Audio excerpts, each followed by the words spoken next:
Fact news Haryana में आपका स्वागत है। एक और हरियाणा से नई खबर, हरियाणा से संबंधित। कल prime minister Modi Maharaja Agrasen airport पे जो नए टर्मिनल है उनका उद्घाटन करने आए और जो पहली फ्लाइट है फ्लैग ऑफ करने के लिए वो आए। फ्लैग ऑफ की गई वो फ्लाइट अयोध्या को, हिसार से अयोध्या को। मगर सवाल ये है कि अम्बेडकर जयंती को भाजपा ने क्यों चुना इस कार्यक्रम के लिए।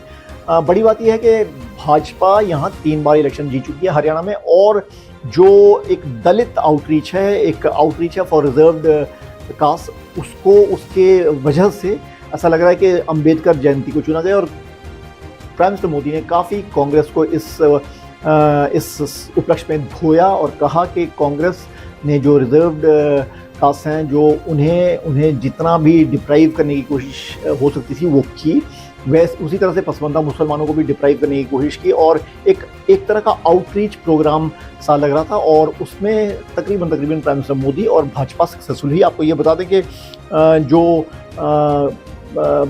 भाजपा है हरियाणा में जाट वोट बैंक पे इतने ज़्यादा निर्भर नहीं रहते थे कभी भी, और मगर जो जाटों का जो एक बेस्टियन था हरियाणा, वो तकरीबन भाजपा भेजने में कामयाब हुई है। और साथ ही में जो नॉन जाट जो नैरेटिव है उसको चलाने में कामयाब हुई है। ओबीसी चीफ मिनिस्टर बना के, और उसके बाद जितने भी नॉन जाट वोटर थे उनको एकत्रित करके जो कांशीराम का जो फॉर्मूला था, पॉलिटिक्स का फॉर्मूला था, उसको हरियाणा में वो सक्सेसफुली रेप्लिकेट करने में कामयाब हुआ। 2014 में जाहिर तौर पर प्राइम मिनिस्टर मोदी के नाम पर वोट पड़ी, मगर 2019 में भी भाजपा वापस आई और 2024 में बढ़ चढ़ कर आई।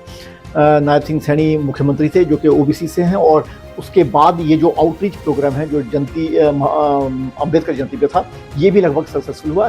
ये एक तरह का आउटरीच था ओबीसीज को, और जो बाकी रिजर्व कास्ट के जो वोटर्स हैं, दलित वोटर्स हैं, उनको भी एकजुट लाने में ये लगभग कामयाब हुए। और आपको ये बता दें कि भाजपा ने रिसेंटली जो इलेक्शन हुए उसमें 17 रिजर्व सीट्स में से 8 जीती हैं।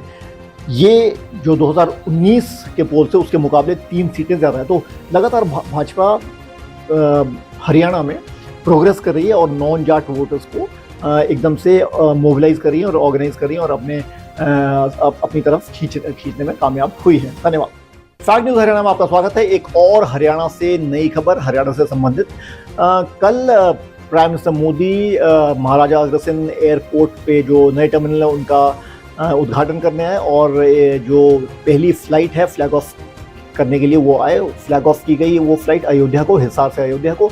मगर सवाल ये है कि अम्बेडकर जयंती को भाजपा ने क्यों चुना इस कार्यक्रम के लिए।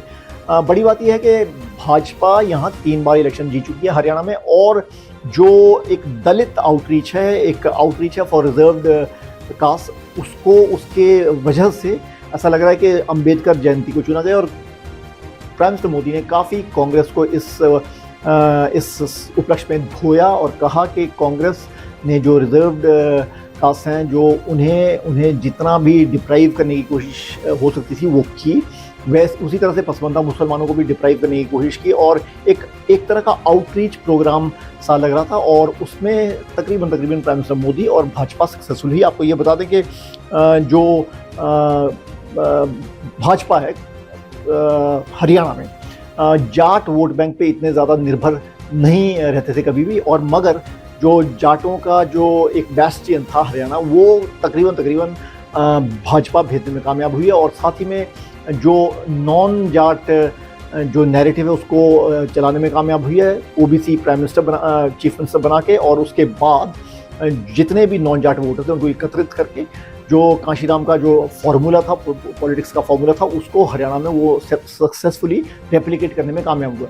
2014 में जाहिर तौर पर प्राइम मिनिस्टर मोदी के नाम पर वोट पड़ी, मगर 2019 में भी भाजपा वापस आई और 2024 में बढ़ चढ़ कर आई। नायब सिंह सैनी मुख्यमंत्री थे जो कि ओबीसी से हैं, और उसके बाद ये जो आउटरीच प्रोग्राम है जो अम्बेडकर जयंती पे था, ये भी लगभग सक्सेसफुल हुआ।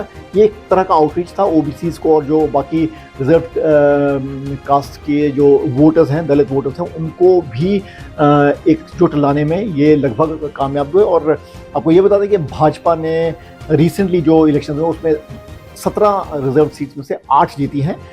ये जो 2019 के पोल से उसके मुकाबले 3 सीटें ज़्यादा है। तो लगातार भाजपा हरियाणा में प्रोग्रेस कर रही है और नॉन जाट वोटर्स को एकदम से मोबिलाइज कर रही है और ऑर्गेनाइज कर रही है और अपनी तरफ खींचने में कामयाब हुई है। धन्यवाद।